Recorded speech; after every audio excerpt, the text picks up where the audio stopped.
To protect yourself from AI-generated frauds, you must first know what's out there. So let's walk through some of the most popular ones. Let's get started.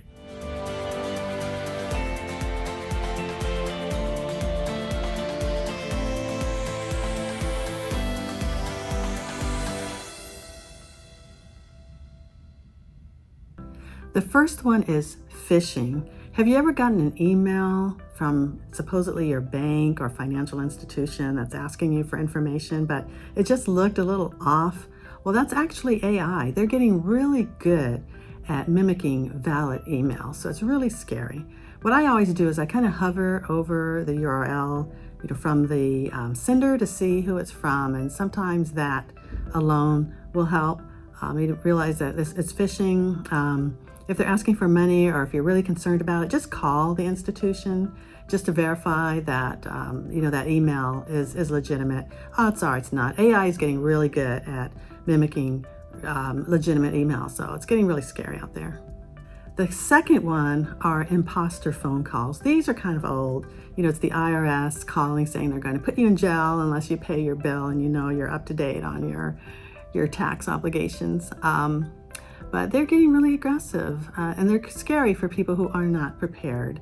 So if someone calls you saying that you owe money and they're going to put you in jail or anything like that, just ignore it.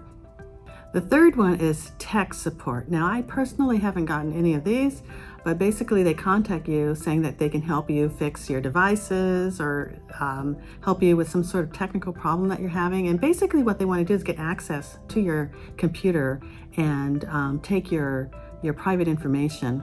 Or maybe they want to sell you something. Again, if someone approaches you, odds are you're not interested.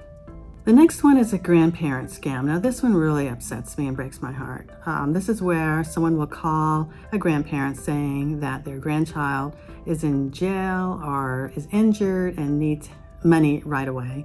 And this one actually happened to my family not too long ago, where someone called my mother and said that her grandson, my child, was in jail and that he needed money right away.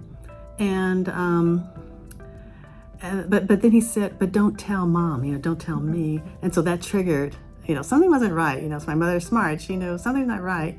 And so she said, well, let me call you back. And he's like, well, you can't call me. You can't call me back. So she hung up. Then she called me and I told her, well, my son is like right here. He's fine. So it was really scary. And for some reason, the caller did sound like my son. I don't know how they managed that, but they're getting very sophisticated. So just be careful of the grandparent scam. Next, we have deepfakes, where they take a likeness of a entertainer, celebrity, and it looks like they're peddling something, but it's not really them. Again, it's just wild. It's wild, the stuff they have out there. So I guess that these days, you can't really even believe your eyes. Just question everything.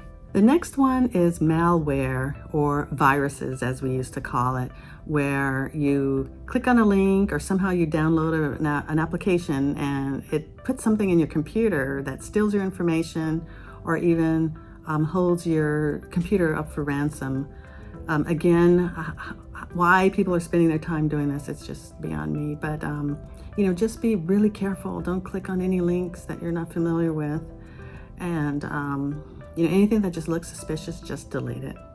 And just pick up the phone and call someone if you're questioning the source. So that's it. A good rule of thumb is to just be suspicious. If you have that weird feeling that something's not right, just follow it and don't click on it. Just pick up the phone, call, and don't act on anything that they are asking you to do.